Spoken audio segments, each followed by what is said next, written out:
طبعا حبايبي بنحرص على الاكل ده علشان خاطر لو احنا سيبناه عريان في المطبخ او الغطا مش قافل كويس على الحله اللي انت حطاه فيها، ممكن، بص احنا عندنا هنا في الارياف بنقول ممكن يتكرف او يتشم او حاجه زي كده. اي حاجه، لان الاكل اللي بالسمن والدقيق ده بتخافي منه شويه لو مش مغطياه كويس. فطبعا لازم تغطيه كويس. احنا بنيجي بقى بنحطه في حله الاخر كده او دقيه، ونجيب حته قماشه حلوه نظيفه كده ونروح لافين بقى الحله من فوق ونروح رابطين بها كده. يا اما تحطيه في التلاجة من اول ما تخلصي اكلك، ولما تحتاجي هاتي الحبه كده وسخنيهم وكلي بقى براحتك بالهنا والشفا، علشان تبقى الحاجه مضمونه الولاد ما ياكلوهاش ويتعبوا. كده وزعنا السمنه توزيع تمام التمام قوي. جينا نحط في القماشه، حطيت في الناحيه التاني، ما حطيتش في الناحيه اللي انا كنت حاطه فيه الاول، لان لو في نسبه عجين هترد تاني على على المبروم كده وتمسك فيه ما يبقاش مظبوط وهيتبهدل عجين تاني. فطبعا انا جيت رحت حطيت في القماشه من الناحيه التانية علشان خاطر كده بسمن بقى وتمام التمام. هحط ياخد نسبه برضو بخار كده حلوه علشان يستوي بالسمنه بقى كده، يبقى 10 على 10. بجد بجد حاجه جميله قوي وحاجه حلوه قوي وسهل وبسيط، ما خدش مني وقت خالص. لو ما انتش عايزه تعملي معاه تسبيكه ولا دمعه، يعني انت وحريتك، عايزه تعملي معاه انت وحريتك. بص يا حبايبي، في حاجه تانية. لو انت مثلا اول مره تعملي ومحتاره معاه في البرم بتاعه الاول، يعني ممكن تحطي مغرفه سمنه وانت بتبرميه الاول خالص مع الميه والدقيق وحبه الملح. ما تنسيش حبه الملح، لان انت لو ما حطيتيش ملح في الميه هيبقى الطعم مش مظبوط معاك وما يبقاش كويس، ماشي؟ هتحسي ان انت بتاكلي عجين بس، يعني معنى الكلمه قصدي. فطبعا الملح بتاعه بيكون تمام. ازيكم حبايبي، عاملين ايه؟ يا رب تكونوا بخير. النهارده بقى عندنا فيديو باذن الله كده، فيديو جميل وممتاز وكلكم طلبتوه مني، بس انا اتاخرت شويه فيه، معلش انا اسفه، حقكم عليه. النهارده بقى بنعمل الكسكاس، حاجه كده جميله قوي، او اسمه برضو المبروم. المبروم ده يعني بص هو دقيق وميه ونسبه ملح بس. تمام كده. احنا هنا معانا هنصلي على حبيب المصطفى صلى الله عليه وسلم ونبدأ الفيديو بتاعنا. اللهم صل وسلم وزد وبارك عليك يا حبيبي يا رسول الله وعلى آلك وأصحابك أجمعين. عندنا هنا 3 كيلو دقيق، وجبنا الشفشق ده بيشيل لترين مية، جبنا لتر واحد بس فيه. قلنا هنعجن واللي هيفضل في المية هيتبقى تحت. تمام كده. طبعا المية لما بتيجي تحطيها على الدقيق ما بتحطيش كمية كتيرة زي العجين، لا. بصي احنا بنشرشر مية بس كده، يعني بننقط مية بس كده على الدقيق علشان خاطر بيتبرم على الايد كده، اسمه المبروم. يعني بتبرميها على ايديكي كده، اهو زي ما انت شايفة كده، ما بتعجنيش وتلتي، لا بتبرميها على ايديكي كده. انا كان نفسي اجيب لك الصورة اقرب عشان تبقى اوضح من كده شوية، معلش. بتبرمي على ايديكي بس كده لغايه ما بتطول حبه الميه اللي حطيتيها. احتاج تاني بتحطي حبه ميه تانية، ما احتاجش بتكملي على كده. بتحسي ان هو مش معجون قوي، علشان لو زودتي ميه كتير بتبصي تلاقيه يفتول منك كتير كده، تبقى نصي حتت ماسكه مع بعضيها كبيره، بتطلع منك في الغربال. بعدين لما بنشوف هوريكي الوقت بتعمليه ازاي. طبعا احنا مش عايزين يبقى فيه حتت كور كبيره كبيره كده، لا احنا عايزينه، بصي اسمه مبروم، يعني حاجات مبرومه صغنونه صغنونه قوي كده، وما يبقاش الميه نسبتها كتيره، لا الدقيق هو اللي بقى اكتر، علشان خاطر احنا مش عايزينه معجون قوي، علشان لسه لما نيجي ننزله من الغربال بتاعه تنزل الكمية كلها من الغربال، ما يفضلش عجين في الغربال فوق. الغربال ده يا حبايبي حاجة بنغربل بيها القمح، او بنغربل بيها الذرة، او بننزل بيها الكسكاس زي ما انتم شايفين كده، او المبروم. تمام كده. المهم، طبعا انا جبته وقبل ما استخدمه خالص غسلته، جيت تحت الحنفية وبحتة فرطة حرشة شوية ومشيتها فيه من جوه ومن بره، ووقفته في حتة شمس لغاية ما عجنت العجين اللي قدامكم ده.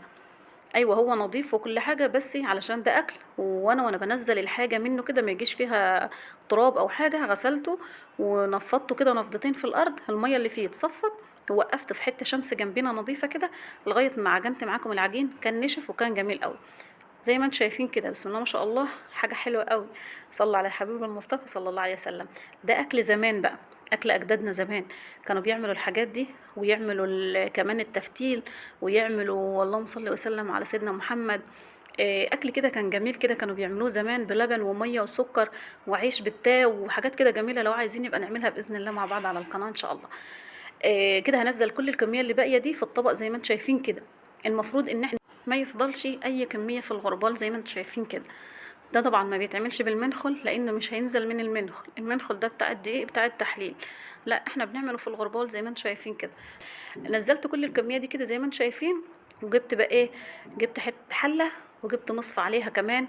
وبعد ما نزلت الكميه كده احنا بنسويه مرتين على الحله. لو انت عندك حله جاهزه بتاعه الكسكاس مش هتحتاجي للي انا عملته في العجينه دلوقتي في الحله دلوقتي والمصفى يعني، ما عندكيش. هتعملي اللي انا هعمله دلوقتي علشان خاطر لما تسويها. هو طبعا بيستوي على بخار، ما بيستويش على ميه يعني، والكلام ده كله عايز بخار بس. كده حبايبي خلصناهم تمام التمام وكلهم نزلوا. هنحط دول على دول بقى اللي احنا عاجنينهم كلهم. ما شاء الله ما فضلش عجين في الغربال ولا حاجه، الدنيا تمام والحمد لله. بس لو قدرتي تخليه كمان ناقص ميه عن اللي انا عملته، المقدار اللي انا عملته هيبقى ممتاز كمان عن كده. بسم الله ما شاء الله، عامل زي الرمل اهو في ايدك، جميل قوي حلو زي العسل. لكن احنا هنغير لونه بالسمنه البلدي.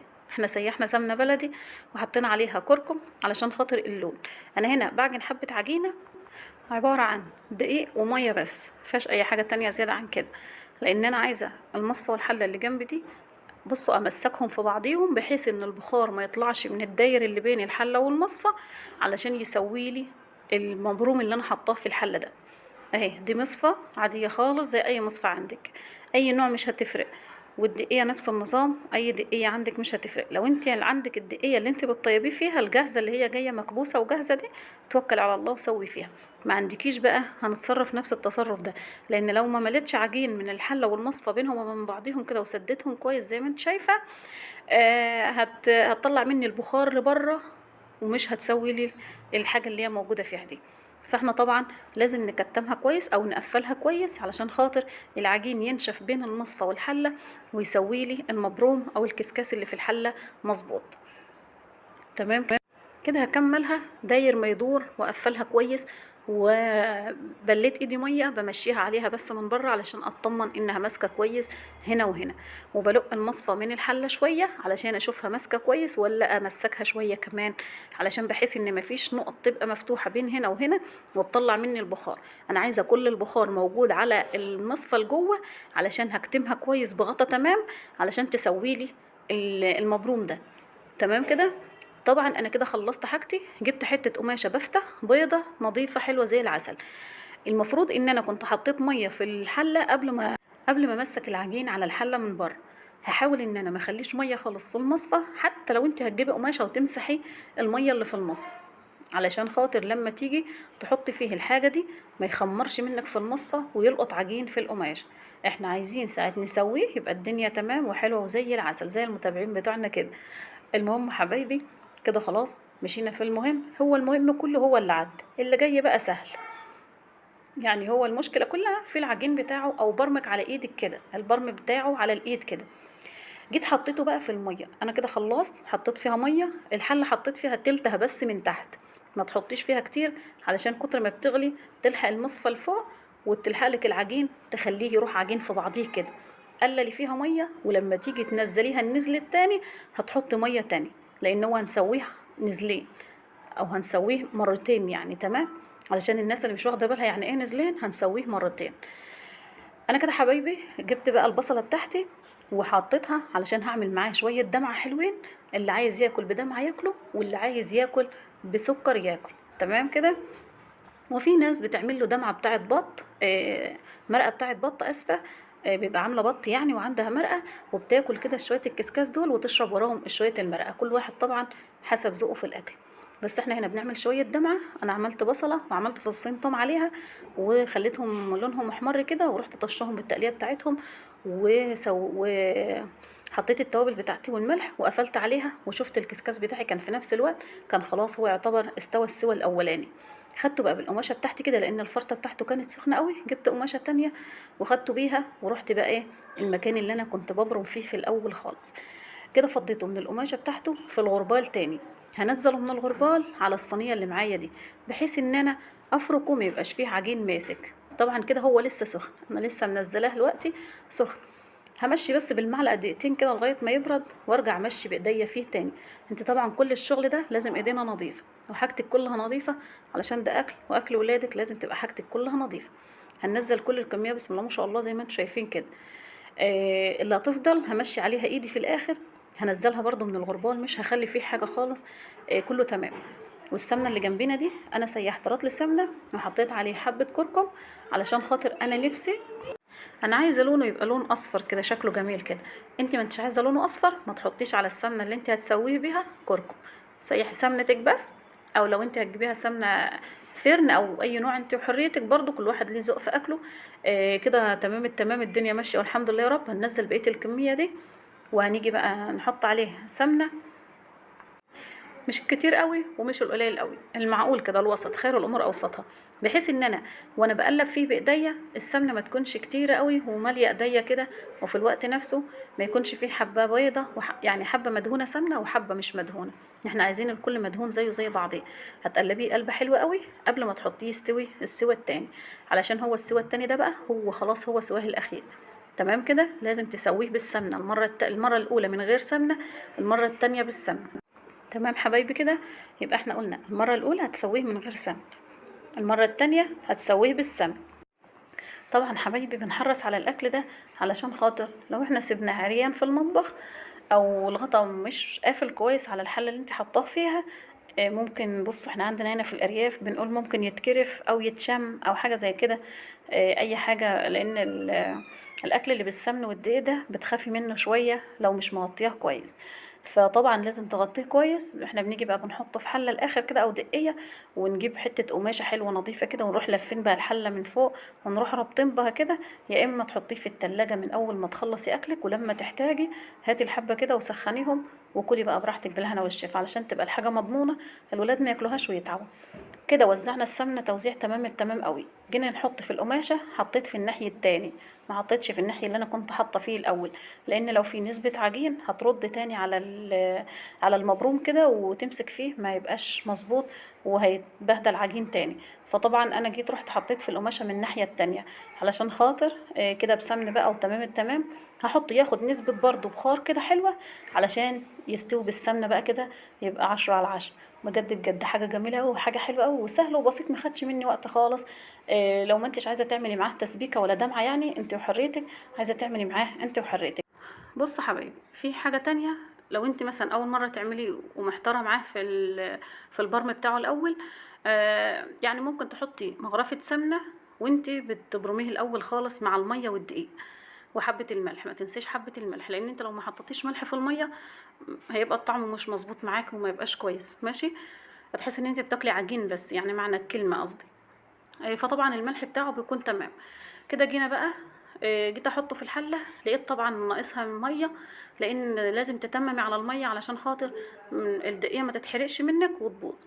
والتسبيكه بتاعتنا كمان لقيتها اتسبكت تمام بقى، عبال ما نزلتهم من الغربال وعدلتهم وحطيت سمنتهم كانت اتسبكت تمام. زودت لها طبعا زودتها وعدلت الملح بتاعها وكل الدنيا تمام التمام. وجيت بقى هنا خلاص المبروم بتاعنا تمام بقى، تمام كده بقى 10/10، ما نقصوش اي حاجه خالص. بس حبه البخار اللي بياخدهم بالسمنه دول بتزيدوا حلاوه كده وتزيدوا جمال. كده خلاص لقيته تمام اهو، زي ما انتم شايفين كده حلو، بسم الله ما شاء الله، حاجه كده جميله قوي وطعمه جميل وشكله جميل. ما انتش عايزه تحطي كركم برضه انت وحريتك، بس انا حاسه انهم يديله شكل جميل كده وبيبقى شكله حلو قوي، احلى ما يكون ابيض يعني. كده خلاص نزلته بقى من على البوتاجاز، طفيت البوتاجاز وجبته وجيت فضيته بقى في الحله دي. لازم طبعا الحله اللي انت هتفضيه فيها يكون غطاها كويس علشان تقفليها كويس، تضمني ان باذن الله اكل ولادك ما يتشمش ولا يبقى فيه حاجه وحشه تضر ولادك. هتحفظيها طبعا في التلاجة او هتحفظيها طبعا، هو الجو كده كده حر، مش هتخليها في المطبخ علشان ما تبوظش منك والحاجه اللي انت عملتيها وكلفتيها تبوظ منك. هم دول طبعا 3 كيلو دقيق ما شاء الله، عملوا كميه حلوه زي العسل بسم الله ما شاء الله. عايزه تعمليه قمح بلدي بيبقى اطعم من الدقيق الزيرو، لان دول 3 كيلو دقيق زيرو. القمح البلدي بتاعنا، بس اهم حاجه تكون قمحيه مضمونه كده وقمحيه تكون كويسه ما شاء الله، بيبقى اطعم من الدقيق اللي هو الفاخر. يعني في ناس بتقول عليه دقيق فاخر وفي ناس بتقول عليه دقيق زيرو، برضه عشان نبقى ماشيين مع هنا وهنا. ده دقيق فاخر او زيرو. لو انت عندك دقيق قمح بلدي اعمليه بيه برضه جميل. اهم حاجه حبه الملح ما تنسيهاش وانت بتعجني. التسويه بتاعته طبعا بتسويه على مرتين علشان خاطر يبقى تمام معك ومفرول كده وزي حب الرمل كده وجميل قوي. اهم حاجه تحفظيه في مكان كويس علشان طبعا تطمني على اكل ولادك ما يحصلش باذن الله حاجه وحشه. طبعا احنا بنحط كمية في اطباق كده، في ناس بتحب تاكله بسكر مصحون، بنصحن حبة سكر كده ونرشها على الوش وناكله. وفي ناس بتحب تاكله بالتسبيكة دي. وفي ناس زي ما قلت لكم بتبقى عامله بط ساعتها او إز او اي طيور بلدي يعني، وتاكل المعلقه كده وتاكل حبه مرقه وراها. ده طبعا كل واحد ليه ذوق في الاكل، وكل واحد ليه نمط في الاكل بتاعه يعني. المهم حبايبي كده خلصنا الكسكاس بتاعنا. وما تنسوش بس تحطوا لنا لايك حلو كده جميل. آه واشوفكم باذن الله على خير ان شاء الله في فيديو جديد. اهم حاجه ما تنسونيش بس في اللايك. واشوفكم بخير يا حبايبي باذن الله وفي حفظ الله. وكل سنه وانتم طيبين، وربنا يعود علينا وعليكم اليوم بالف خير وصحه وسلامه يا رب. مع السلامه.